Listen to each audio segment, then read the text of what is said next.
प्यारे मित्रों, हम सभी जानते हैं कि व्यक्ति का मन बहुत चंचल होता है। यही कारण है कि मन अशांत रहता है और कई तरह के सवालों का जन्म भी अशांत मन के कारण ही होता है। यदि आप जीवन में शांति चाहते हैं तो इसके लिए ज़रूरी है मन को शांत करना। लेकिन मन को शांत कैसे किया जाए? गौतम बुद्ध से जुड़ी इस कहानी के माध्यम से आप जान सकते हैं कि मन को शांत करने का क्या तरीका है। इसमें भगवान गौतम बुद्ध द्वारा मन को शांत करने के आयामों के बारे में बताया गया है। जानते हैं इस कहानी के बारे में, जिससे आपका जीवन बदल जाएगा।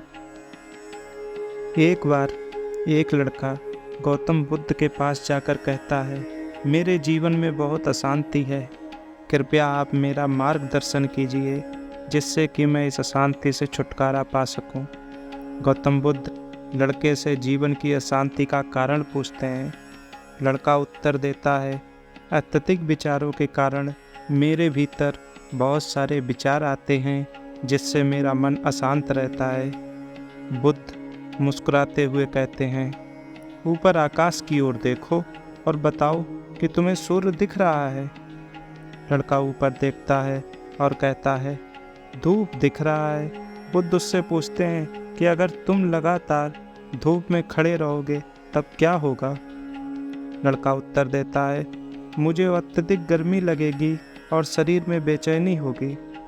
बुद्ध लड़के से कहते हैं कि अगर धूप में खड़े रहने से तुम्हें गर्मी लगती है तो इसमें दोष किसका है, सूर्य के ताप का या तुम्हारा? लड़का कुछ सोचने के बाद कहता है, इसका जवाब आप ही बताइए। बुद्ध कहते हैं, सूर्य का काम है ताप देना और ताप का काम है गर्मी लगना। ऐसे में तो दोष तुम्हारा ही है कि तुम धूप में जाकर खड़े हुए जिससे कि तुम्हें गर्मी लगी। तुम्हें अगर शीतलता चाहिए तो तुम्हें छाँव में रहना होगा। ठीक इसी तरह चंचल मन का भी स्वभाव होता है विचारों और भावनाओं को जागृत करना। विचार क्षण भर के लिए होते हैं, लेकिन विचार से पैदा हुई भावनाएं देर तक टिकी रहती हैं। लेकिन यह तुम्हें निर्णय लेना है कि तुम्हें विचार और भावनाओं के साथ चलना है या अलग दिशा बनानी है। कैसे करें मन को शांत? लड़का बुद्ध से पूछता है।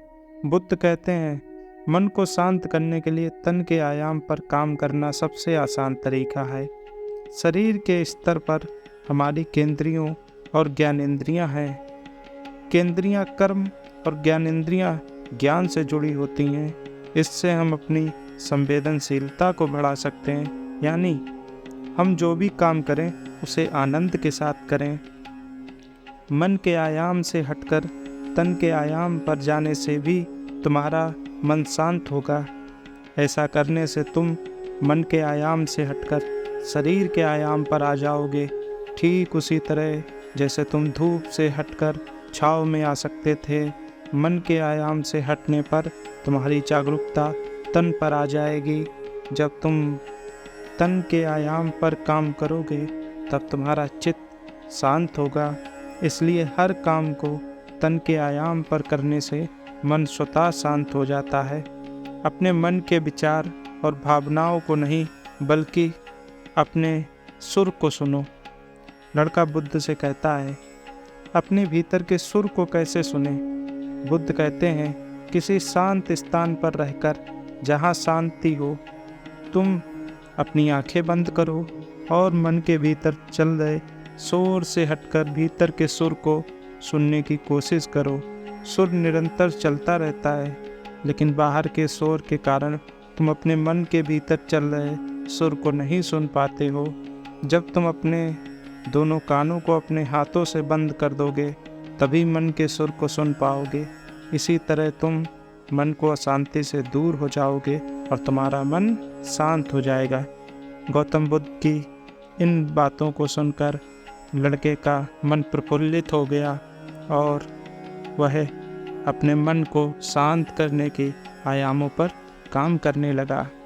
आप भी गौतम बुद्ध की बातों से सीख ले सकते हैं और अपने मन को शांत कर सकते हैं।